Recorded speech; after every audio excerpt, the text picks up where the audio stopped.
Good morning students. KPS की online classes में मैं आप सबका स्वागत करता हूं। आज हम class 5th Hindi reader lesson 6 स्वस्थ तन और सुखी जीवन पढ़ने जा रहे हैं। स्वस्थ तन यानी हमारा जो शरीर है वो अगर स्वस्थ होगा तो हमारा जीवन सुखी होगा, उससे रिलेटेड लेसन है। पैराग्राफ 1 में पढ़ता हूँ। शाम हो गई, दादाजी चौक में मुड्डे पर बैठकर बच्चों को पुकार रहे थे। शाम हो गई और दादाजी जो है वो चौक में मुड्डे पर, मुड्डा एक बैठने का ही एक होता है जो हल्की लकड़ियाँ होती है सटकने की, उससे बना हुआ होता है, तो उस पर बैठे बच्चों को आवाज़ दे रहे थे। मगर बच्चे तो मोबाइल गेम पर डटे हुए थे। लेकिन बच्चे आधुनिक बच्चे थे जो मोबाइल पे लगे हुए हैं। आखिर सुषमा ने उनके बीच जाकर कहा, जब उन्होंने दादाजी की बात नहीं सुनी तो सुषमा ने उनके बीच में जाकर कहा, अरे क्या मिल जाएगा तुम्हें इन खेलों से। यानी बच्चों को बोला, अरे इन मोबाइल के गेमों से तुम्हें क्या मिलेगा। दादाजी के साथ बैठो तो दो बात काम की सीखोगे। दादाजी के पास बैठोगे तो दो अच्छी बातें सीखोगे। तोसी, बिट्टू, हनी तीनों चलो बाहर। उसने तीनों बच्चों तोसी, बिट्टू और हनी को बाहर चलने के लिए कहा। तो बच्चे जवाब दे रहे हैं, हाँ मम्मी आप सही कह रहे हो, दादाजी की हर बात पते की है। यानी दादाजी जो भी बात बोलते हैं वो पते की बोलते हैं। कल भी तो कहानियों में कितनी अच्छी बातें समझाई थी। कल भी उन्होंने जो है वो कहानियों में अच्छी बातें समझाई थी, तोसी ने कहा। और फिर उसके साथ दोनों बच्चे जो हनी और बिट्टू था वो दोनों तोसी के साथ दादाजी के पास आकर बैठ गए। वे बैठे तो किराएदार के दोनों बच्चे खुशी और अनु भी पास आकर बैठ गए। जब वो तीनों आकर बैठे तो जो किराएदार के दो बच्चे थे खुशी और अनु, वो भी उनके पास आकर बैठ गए। उनके हाथ साफ नहीं थे, यानी हाथ जो है वो गंदे थे, साफ नहीं थे, और पाँव भी गंदे थे। उनको देखते ही दादाजी की भौहें ऐनक के फेरे से भी बाहर तक तन गई, और उनकी गंदे हाथ और पैर देखकर दादाजी की जो भौहें हैं, वो जो ऐनक होता है, चश्मा जिसको बोलते हैं, उसके फेरे से भी बाहर आने, यानी आंखें बड़ी हो गई। वो चौंक गए उनको देखकर। तो ये पैराग्राफ 1 था, इसके शब्दार्थ हैं। और इस पैराग्राफ से रिलेटेड क्वेश्चन है, दादाजी कहाँ बैठे थे, तो पता है मुड्डे पर बैठे थे। पूरा आंसर देना है, दादाजी चौक में मुड्डे पर बैठे थे। इस प्रकार ये जो क्वेश्चन है उनके आंसर आपको देने हैं। पैराग्राफ 2 स्टार्ट करता हूँ। पैराग्राफ 2 है, वे कहने लगे। कौन? दादाजी कहने लगे, बुरी बात है गंदगी। गंदगी जो है वो बुरी बात है, अच्छी बात है सफाई। यानी गंदगी बुरी बात है और सफाई अच्छी बात है। गंदगी बीमारी लाती है, सफाई हमें बचाती है। अगर हम गंदगी आसपास रहेगी तो बीमारी आएगी, बीमारी लेकर आती है गंदगी, और सफाई होगी तो वो हमें बीमारी से बचाती है।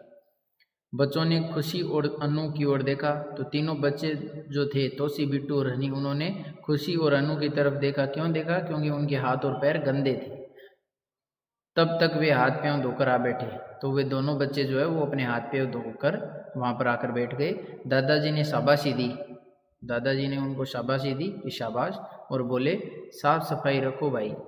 यानी आप लोगों को साफ सफाई रखनी चाहिए। अच्छी तबीयत हो उसके लिए साफ स्वच्छ रहना और वातावरण को भी साफ सुथरा रखना ज़रूरी है। अगर हम चाहते हैं कि हमारी तबीयत अच्छी हो, हम तंदुरुस्त हों, तो उसके लिए ज़रूरी है कि हम साफ सुथरे रहें, वातावरण को भी साफ सुथरा रखें। तंदुरुस्त हों तो हमें सब कुछ अच्छा लगता है। अगर हम तंदुरुस्त हैं, हष्ट पुष्ट हैं, तो हमें सब कुछ अच्छा लगेगा। हंसने हंसाने का मन करता है, हंसने हंसाने का भी मन करता है अगर हम तंदुरुस्त हैं। रात को नींद भी अच्छी आती है और सुबह तरोताज़ा एकदम फ्रेश होकर उठते हैं।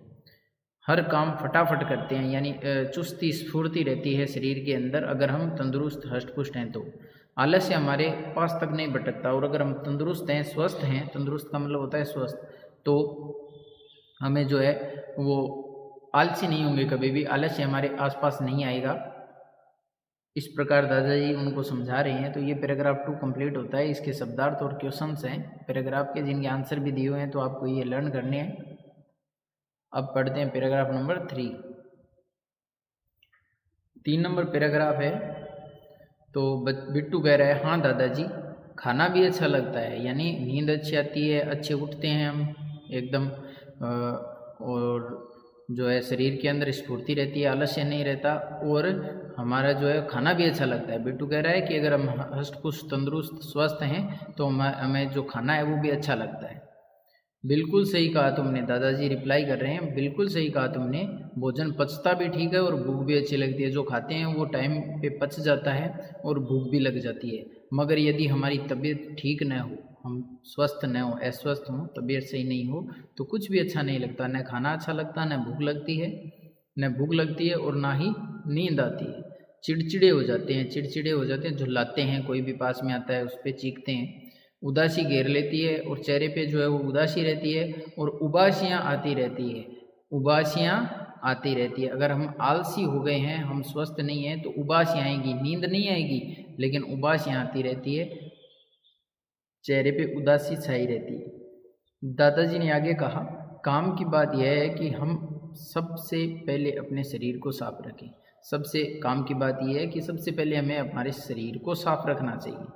तुम्हें मालूम है ना, काम करने और दौड़ भाग करने से हमारे शरीर में पसीना निकलता है। दादाजी बच्चों को कह रहे हैं कि आपको पता है ना कि जब हम काम करते हैं या दौड़ भाग करते हैं, दिन में सारे दिन काम करते हैं, तो हमारे शरीर से पसीना निकलता है। पसीने में धूल के कण मिल जाने से मेल की परत जम जाती है। हम चूँकि खुले में रहते हैं तो हवा के अंदर कुछ धूल के कण भी होते हैं। तो जब हमारा शरीर गीला होता है पसीने से, तो वो धूल के कण जो है वो हमारी बॉडी के ऊपर चिपक जाते हैं और मेल की एक परत जमा हो जाती है वहाँ पर। इससे त्वचा के जो छिद्र होते हैं वो बंद हो जाते हैं। हमारी त्वचा चमड़ी जो है उस पर छिद्र होते हैं जिनसे जो है पसीना बाहर निकलता रहता है।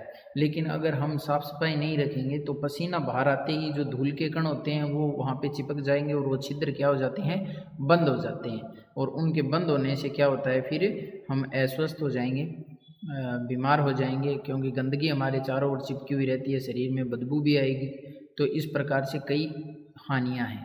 तो ये पैराग्राफ 3 यहाँ पे कंप्लीट होता है। छिद्र का मतलब होता है छेद। हमारे शरीर में त्वचा जो है उस पर छेद होते हैं छोटे छोटे। तो इस पैराग्राफ से रिलेटेड क्वेश्चन एंड आंसर दिए हुए, ये आप लर्न करेंगे। अब हम पैराग्राफ नंबर 4 जो है वो पढ़ने जा रहे हैं। पैराग्राफ नंबर 4 है, उफ दादाजी, छी छी, पसीना तो बदबू मारता है ना। हनी बोल पड़ा। हनी ने कहा, उफ दादाजी, छी छी, पसीना तो बदबू मारता है ना, इन पसीने में तो बदबू भी आती है। हनी ने बोला। तो दादाजी रिप्लाई कर रहे हैं, हाँ बेटे, इसलिए हमें रोज़ाना नहाना चाहिए, या इसलिए हम रोज़ नहाएं। इसलिए हम रोज़ नहाते हैं क्योंकि पसीने में बदबू आती है। हमें शरीर पर मैल नहीं जमने देना चाहिए, हमारे शरीर के ऊपर मैल जमा नहीं होना चाहिए, इसलिए हमें रोज़ाना प्रतिदिन जो है वो नहाना चाहिए। मैल जम जाए तो मोटे कपड़े से रगड़ रगड़ कर उतारना चाहिए, और अगर शरीर के ऊपर मैल जम जाता है तो मोटा कपड़ा लेकर रगड़ रगड़ कर उसे उतारना चाहिए। और हाँ, सुबह उठते और शाम को सोने से पहले दांत साफ जरूर करने चाहिए। जब हम सुबह उठते हैं तो उठने के बाद जो है वो दांत साफ करने चाहिए, क्योंकि रात को हमने जो खाना खाया था, ठीक है ना, और हमारा जब हम सोते हैं मुंह बंद रहता है तो मुंह में बदबू आने लग जाती है, और कई प्रकार के जो हैं वो कीटाणु मुंह में होते हैं। तो सुबह उठते ही दांत साफ करने चाहिए। हफ्ते में 2 बार नाखून काटने चाहिए। 7 दिन के समय के अंदर 2 बार नाखून जरूर काटने चाहिए, क्योंकि नाखून बढ़ते रहते हैं, और जब ये बढ़ते हैं तो इनमें जो है वो गंदगी जमा होती रहती है, और जब हम खाना खाते हैं तो वो गंदगी खाने के थ्रू जो है वो हमारे पेट में चली जाती है, और इससे हम जो है वो पेट से अनेक प्रकार की समस्याएं पैदा हो जाती है, हम बीमार हो जाते हैं। शौच के बाद साबुन से हाथ जरूर धोने चाहिए। जब भी हम फ्रेश होने जाते हैं, सुबह शौच जाते हैं, तो उसके बाद में साबुन से हाथ हमें ज़रूर धोने चाहिए। ये बहुत ही काम की बातें बता रहे हैं दादाजी। हमारे निजी जीवन में ये चीज़ें होती है, और हमें भी इन चीज़ों का ध्यान रखना चाहिए कि सुबह उठते ही दांत साफ करने चाहिए, और हफ्ते में 2 बार नाखून ज़रूर काटने चाहिए। शौच के बाद साबुन से हाथ धोने चाहिए। तो ये चीज़ें हमें अपने जीवन में भी उतारनी चाहिए। जी दादाजी, सभी बच्चे एक साथ बोले। 5 बच्चे जो थे उन्होंने एक साथ कहा, जी दादाजी, ये चीज़ें हमें करनी चाहिए, और रात को जो खाना खाने के बाद भी है वो दांत जरूर साफ करने चाहिए। दादाजी आगे बोले, शरीर के साथ साथ हमें कपड़े भी साफ पहनने चाहिए। शरीर की सफाई तो हो गई इन चीज़ों से, अब हमें साफ़ सुथरे कपड़े भी पहनने चाहिए। गंदे कपड़ों में कीटाणु हो सकते हैं, और होते भी हैं। जो कपड़े गंदे होते हैं या जो धुले हुए नहीं हैं उनमें कीटाणु आ जाते हैं ऑटोमेटिक। तो जहाँ तक हो हमें कभी भी बिना धुले कपड़े नहीं पहनने चाहिए, धुले हुए कपड़े ही पहनने चाहिए। तो ये पैराग्राफ नंबर 4 कंप्लीट होता है। इसके क्वेश्चन एंड आंसर दिए हुए हैं पैराग्राफ के, जो आप लर्न करेंगे। पैराग्राफ नंबर 5 पढ़ते हैं। पैराग्राफ 5 जो है उसमें हमें घर भी साफ सुथरा रखना चाहिए। शरीर साफ सुथरा, कपड़े साफ सुथरे, और अब है घर को भी साफ सुथरा रखना चाहिए। सुषमा आकर बोली, सुषमा जो थी उसने आकर कहा हमें घर भी साफ रखना चाहिए। तो दादाजी ने कहा हाँ बहू, सुषमा जो है इन बच्चों की मम्मी है, तो उसने कहा कि हमें घर भी साफ रखना चाहिए। तो दादाजी बोले हाँ बहू, इस बात पर तो तुमने अच्छी तरह अमल कर रखा है, यानी तुम घर का अच्छा ध्यान रखती हो। सुबह उठते ही झाड़ू लगाकर तुम फर्श और दीवारों पर धूल नहीं जमने देती हो। सुबह उठते ही झाड़ू लगा देती हो और फर्श और दीवार जो है वो साफ कर देती हो, जिससे धूल जमा नहीं हो उन पर। बच्चों को पता होना चाहिए कि गंदगी से कीटाणु के फैलने का डर रहता है। अगर गंदगी होगी घर के अंदर तो कीटाणु के फैलने का डर रहेगा। सफाई नहीं होने पर नालियों में कीचड़ जमा हो जाता है, वहाँ भी कीटाणु पल सकते हैं। नालियों में कीटाणु अगर गंदगी रहेगी तो वहाँ कीटाणु पैदा हो जाते हैं। तो दादाजी ने यह भी कहा खुली धूप और ताज़ी शुद्ध हवा स्वास्थ्य के लिए ज़रूरी है। अगर हम खुली धूप में और ताज़ी शुद्ध हवा में रहते हैं तो वो हवा हमारे स्वास्थ्य के लिए बहुत ज़्यादा ज़रूरी होती है और आवश्यक है वो। धूप से हमें विटामिन डी मिलता है। धूप में रहेंगे तो हमारे शरीर में विटामिन डी की पूर्ति हो जाती है, जो शरीर के लिए बहुत ज़रूरी है। हम जो पानी पीते हैं वह शुद्ध हो, जो पानी पीते हैं वो भी शुद्ध होना चाहिए। पानी को छान कर पीना चाहिए, यानी पानी जो है वो छान कर पीना चाहिए, क्योंकि उसमें कई प्रकार की जो है वो गंदगी होती है तो वो छानने से निकल जाती है। पानी ऐसे कुएं का हो जिसकी रोज़ाना सफाई होती हो। पानी ऐसे कुएं का आना चाहिए जिसकी रोज़ सफाई की जाती हो। तोसी बोली हमें गुरुजी ने भी बताया था कि गंदा पानी पीने से हम बीमार पड़ जाते हैं। तोसी ने कहा हमें गुरुजी ने भी बताया था कि अगर गंदा पानी पिएंगे तो हम बीमार पड़ जाएंगे। सही बताया तुम्हें, यानी दादाजी कह रहे हैं गुरुजी ने सही बताया। हमें बहुत सी बीमारियां तो अशुद्ध पानी पीने से ही होती है। अगर हम अशुद्ध या दूषित पानी पीते हैं तो हम ज़्यादा बीमार होने के चांसेस हो जाते हैं। हमें शुद्ध पानी ही पीना चाहिए, इसलिए पानी हमेशा शुद्ध होना चाहिए हम जो पानी पीते हैं वो। यहाँ पैराग्राफ नंबर 5 कंप्लीट होता है। पैराग्राफ नंबर 6 पढ़ते हैं।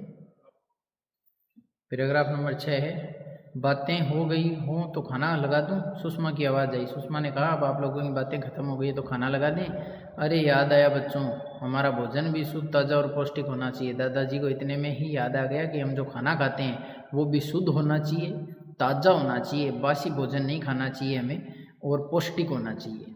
खुली हुई चीज़ें जो आती है मार्केट से, जिन पर मक्खियाँ वगैरह बैठ जाती है, वो हमें नहीं खानी चाहिए। खुली हुई चीज़ें जिन पर मक्खियाँ भिन भिनाती हों कभी नहीं खानी चाहिए। इसलिए खाने पीने की चीज़ों को ढक कर रखना चाहिए ताकि मक्खियों से दूर रहे वो। फल और सब्जियों का उपयोग धोकर ही करने में समझदारी है। फल और सब्जियां जो कि खुले में होती है तो उनका यूज करने से पहले उन्हें धोना जरूर चाहिए। खुली चीज़ें और पहले से काट कर रखे फलों को खाने से बीमार पड़ने का भय रहता है। अगर खुली चीज़ें हैं, कोई भी चीज़ खुले में रखी हुई और वो हमने तुरंत खा ली, या फिर फल फ्रूट जो भी हम खाते हैं वो पहले से काट के रख दिए खुले में और बाद में अगर हम उनको खा रहे हैं तो हम बीमार पड़ सकते हैं। विद्यालय में मिलने वाली डी वर्मिंग की गोलियों से भी पेट की बीमारियां दूर रहती है। यानी विद्यालय में मिलने वाली डी वर्मिंग की गोलियां आती है जो गवर्नमेंट स्कूलों में मिलती है, तो उससे भी पेट की बीमारियां दूर होती है। या ज़रूरत पड़ने पर अगर किसी बच्चे के पेट में कोई तकलीफ है तो दी जाती है स्कूलों में।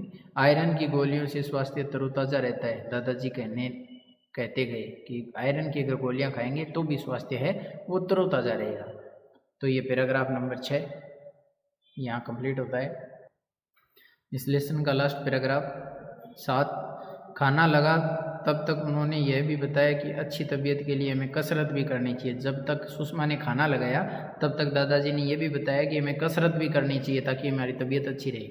रोज़ाना खेल में रुचि लें, मगर खेल वे हों जिनमें शारीरिक व्यायाम हो। मोबाइल वाले खेल नहीं, खेल ऐसे जिसमें हमें फिजिकली कुछ ना कुछ एक्सरसाइज होती रहे, वो गेम हमें खेलने चाहिए। जैसे kho kho, kabaddi, football, volleyball, table tennis, तैराकी आदि से हम भले चंगे हो सकते हैं, यानी हम फिट रह सकते हैं। तभी दादी जी भी टहलते टहलते आ गई। इतनी बातें हो रही थी कि दादी जी भी टहलते टहलते आ गई और बातें सुनकर कहने लगी कुछ मेरी भी सुन लो। दादाजी ने तो बहुत सारा ज्ञान दे दिया, अब थोड़ी मेरी भी बातें सुनो। खुश रहना अच्छे स्वास्थ्य की निशानी है। स्वास्थ्य तभी अच्छा रहेगा जब हम खुश रहेंगे, इसलिए खुश भी रहना चाहिए। न चिढ़े, न गुस्सा करे और न ही चिंता करे। चिढ़ना नहीं चाहिए, गुस्सा भी नहीं करना चाहिए और कोई चिंता भी नहीं करनी चाहिए, क्योंकि चिंता करने से कुछ नहीं होने वाला है। जो होना है वो निश्चित है होकर रहेगा, इसलिए न चिढ़ना चाहिए, न गुस्सा करना चाहिए और न ही कोई चीज़ की चिंता करनी चाहिए। हमेशा खुश प्रसन्न रहना चाहिए, धीरज और प्रसन्नता दिखाएं। कहा है न, हंसो और हंसाओ अच्छा स्वास्थ्य पाओ, यानी खुद हंसो, दूसरों को भी हंसाओ और अच्छा स्वास्थ्य पाओ। अगर हम हंसेंगे, दूसरों को हंसाएंगे तो हमारा स्वास्थ्य अच्छा रहेगा। तो इस लेसन में हमें बहुत ही अच्छी शिक्षा दी गई है कि हमें स्वस्थ रहने के लिए हमें अच्छा खाना खाना चाहिए, पौष्टिक, शुद्ध और ताज़ा।